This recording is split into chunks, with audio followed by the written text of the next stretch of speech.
আসসালামু আলাইকুম রহমতুল্লাহ। আমাদের আজকের গণসংযোগ কার্যক্রম পরিচালনা করতে যে 52 নম্বর ওয়ার্ডের উত্তর মুরাদপুর ডিপটির গলিতে আমাদের বোনেরা গণসংযোগ করতেছিল। এমত অবস্থায় আমাদের বোনদের উপরে আক্রমণ করা হয়েছে। আমাদের এক বোন মারাত্মকভাবে আহত হয়েছে, তার মাথায় 4টা সেলাই দিতে হয়েছে।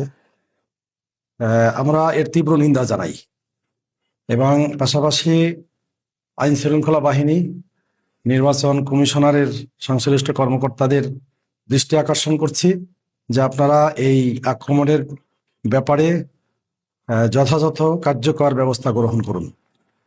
আমরা একটা সুন্দর পরিবেশ দেখতে চাই নির্বাচনের ক্ষেত্রে।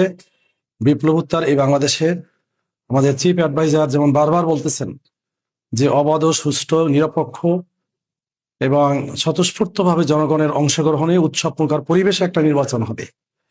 সেটাকে বিঘ্ন করার জন্য, সেটাকে বাধাগ্রস্ত করার জন্য, অর্থাৎ বিগত ফ্যাসিস্ট আমলে যেভাবে মানুষ ভোট দিতে পারে নাই, সেই গণতন্ত্রকে ধূলিসাৎ করার জন্য আবার এক ফ্যাসিস্ট নব্য নব্য ফ্যাসিস্ট আবার চেষ্টা করতেছে। কাজে এই ব্যাপারে আমি প্রধান উপদেষ্টা থেকে শুরু করে সংশ্লিষ্ট সকল কর্তৃপক্ষের কাছে আহ্বান জানাচ্ছি যাতে করে এই ঘটনার পুনরাবৃত্তি না ঘটে, এবং যারা এই ঘটনা ঘটিয়েছে আমি প্রশাসনের প্রতি আহ্বান রাখছি যে আপনারা এটা কার্যকর ব্যবস্থা গ্রহণ করুন, এদেরকে গ্রেপ্তার করে আইনের আওতায় নিয়ে আসা হোক।